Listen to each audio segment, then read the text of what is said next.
time is that event? 11. Ah!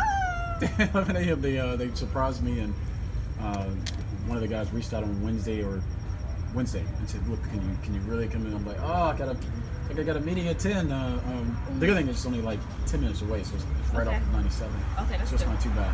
Okay. So tell me a little bit about yourself. Well, State your name for me. Pete Smith, 37. Spent my adult life in the military. Okay. So I'm a reservist now. Spent about 13 of that on active duty, and the last 6 as a reservist. I'll do another 10 that'll take me to 30. I have 2 kids, one daughter 11, one son 5. Been in Maryland for about 14, 15 years, and it's my home now. Okay. And where are you from? Chicago. Chicago. Born and raised? Born and raised. Okay. So when I went to high school, when I graduated high school, went into the military and then left. Mm-hmm. So this is I've been here longer than I've been pretty much anywhere else. Yeah.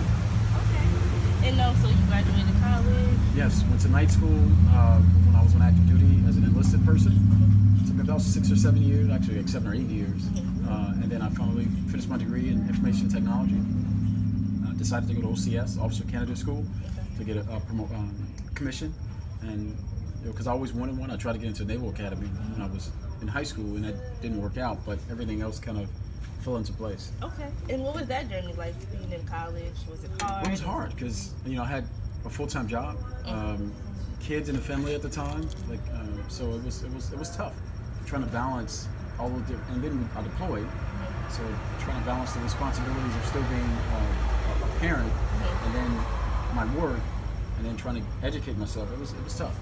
I certainly would recommend just going straight to college right out of high school. It's a little bit easier when you don't have any commitments. But it's something I wanted to do, and I didn't want to have debt either, because the military gives you the GI Bill, which pays for everything. So that was also a benefit, not having debt when I graduated. Okay. And how did you get here today as a councilman? So that 5 years ago, I got off active duty in August or September of 2011. Okay. And then in March of 2012, I was appointed to the county council. I had applied in December, January timeframe, because my predecessor had some legal issues and had departed the council. And so I was one of 12 applicants who had applied for it. So I'm not, and fortunately I was, had the majority vote, and that got me appointed. And then in 2014, I ran for the position. So I became a candidate, knocked on doors, and tried to win in my own right instead of the appointed process, and was successful in 2014. Okay. So, congratulations. Thanks.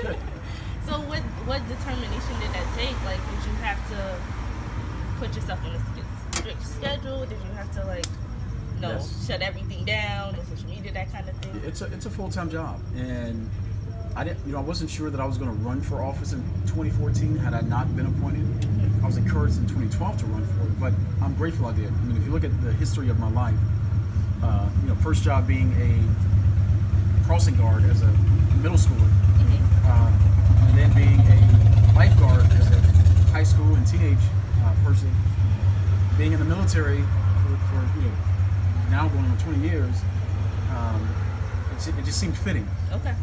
That every position I've ever had has always been one where I'm either serving others or protecting others. And so, it's who I am. And what's the hardest thing you had to face as a councilman? Telling someone no.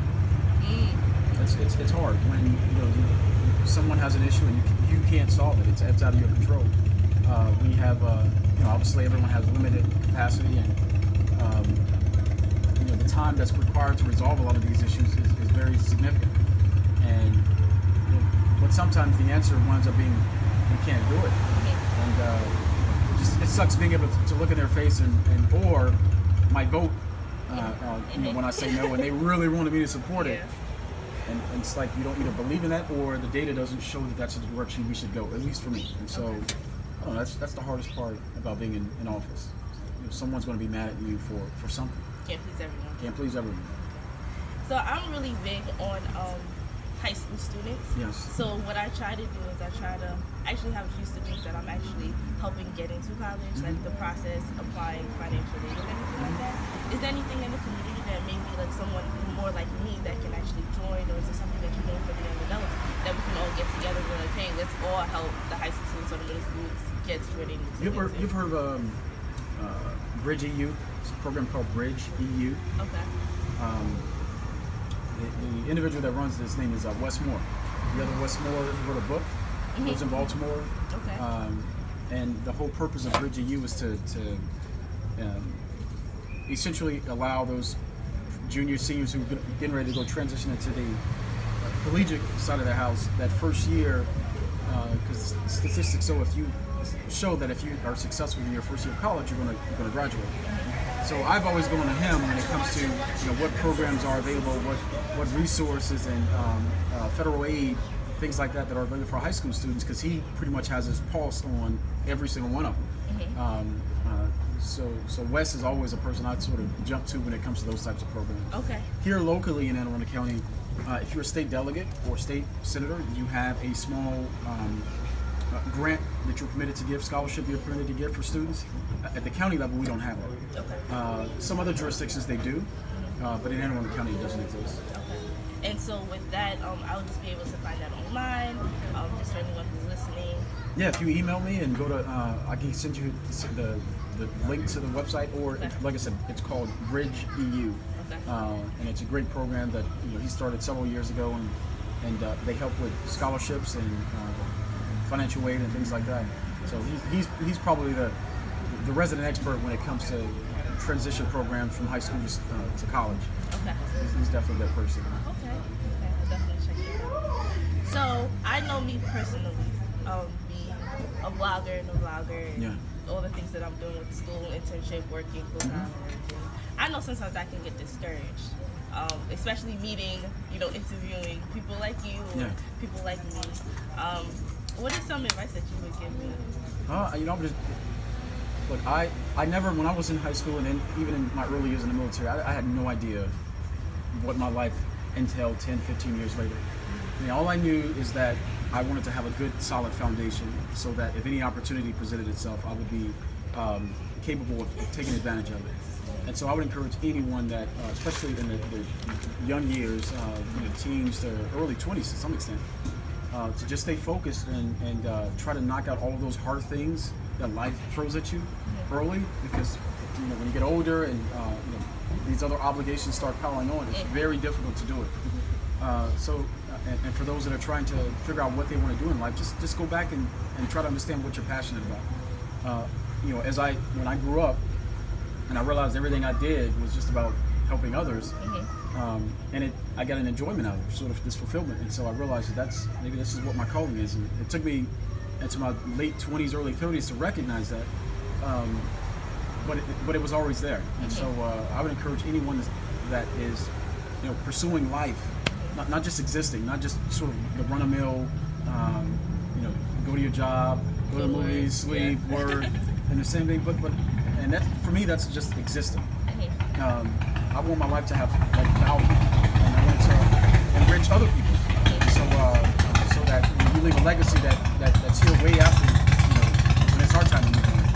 And so just find that passion and live and not exist. Okay.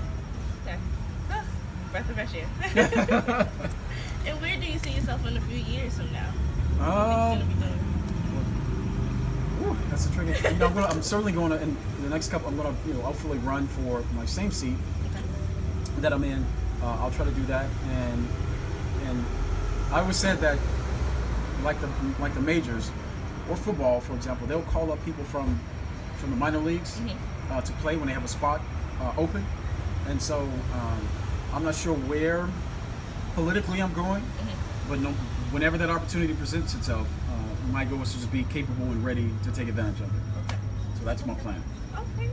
Well, I'm so glad that I was able to give you the golden mic today. Yeah, I love it. Look, it's golden too. Look. Yes, it's golden. You say, you have the floor. Whatever you would like to say, or whatever you want to get off your chest, it's yours. My mom was 20 years old, 19 actually, with 5 kids. How do you? I'm 23. 24. 19, 5 kids, and there are no twins in there, and so we didn't have the easiest path growing up, and our family made a lot of mistakes, but I would encourage folks to just the pages that were written yesterday. There's nothing we can do to change the text that's on, but we can write text on the pages for tomorrow. And so I think it's write your chapters the way you want it to be written, and so and don't let people define it for you. Thank you. I appreciate it. Oh, thank you.